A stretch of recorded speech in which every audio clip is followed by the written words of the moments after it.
বিপদ দিয়ে আপনাকে অ্যালার্ম করা হয় আল্লাহর পক্ষ থেকে। আপনি চলতে পথে হোঁচট খান, আল্লাহ আপনাকে অ্যালার্ম দেন, ফিরে আসো। চলছেন বিপথে, আল্লাহ পাক অ্যালার্ম দেন, ফিরে আসো। আল্লাহ পাকের পক্ষ থেকে কিন্তু এগুলো আসে। আল্লাহ পাক আদম এবং হাওয়া আলাইহিস সালাম এবং আদম সন্তান সবাইকেই সৃষ্টি করেছেন। উদ্দেশ্য হচ্ছে আল্লাহ পাক আমাদেরকে জান্নাত দিতে চান। আল্লাহ পাক চান যে আমরা যেন জান্নাতে যাই। যদি আমরা জান্নাতে যেতে না পারি পরকালে, একটা কারণে যেতে পারবো না, অনলি একটা কারণ, সেটা হলো আমাদের নিজের দোষে।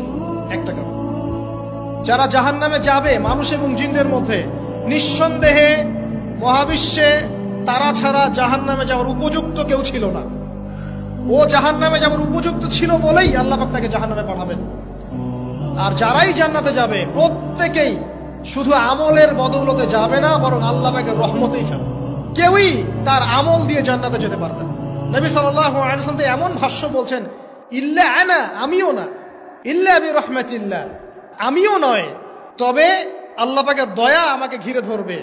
আল্লাহ পাকের রহমত যাদের উপরে বর্ষিত হবে তারাই জান্নাতে যাবে ইনশাআল্লাহ। কে আমল দিয়ে যেতে পারবে। যত আমলই করি বলা যাবে না এই আমলের বদৌলতে জান্নাতে যেতে পারবো।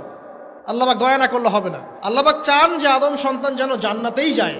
এই কারণেই সৃষ্টি করা, এই কারণেই আপনার ওহীভিত্তিক গ্রন্থগুলো পাঠানো, এই কারণে নবী রাসূল পাঠানো, আলেম ওলামা সৃষ্টি করা, মানুষকে সতর্ক করা, হায়াত দেয়া, বারংবার জীবনে চলতে ফিরতে আপনাকে অ্যালার্ম করা হয়, আল্লাহর পথে ফিরে আসেন, আল্লাহর পথে ফিরে আসেন। অ্যালার্ম করা হয় না? বিপদ দিয়ে আপনাকে অ্যালার্ম করা হয় আল্লাহর পক্ষ থেকে। আপনি চলতে পথে হোঁচট খান, আল্লাহ আপনাকে অ্যালার্ম দেন, ফিরে আসো।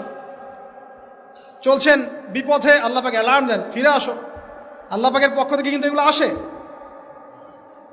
অদ্ভুত একটা হাদিস বললাম, অদ্ভুত বলতে বলছি অ্যামেজিং হাদিস, যে একজন সাহাবী বলছেন, সালমান রাদিয়াল্লাহু আনহু, তিনি বলছেন যে যখন মুমিনের উপর বিপদ আপদ বালা মুসিবত আসে, তখন মুমিনের এই বিপদ আপদ বালা মুসিবত রোগ শোকের বদৌলতে আল্লাহ পাক তার গুনাহগুলোকে মাফ করে দেন এবং তার মর্যাদাকে বাড়িয়ে দেন, এবং সে আল্লাহর দিকে ফিরে আসার অনুশোচনা করার সুযোগ পায়।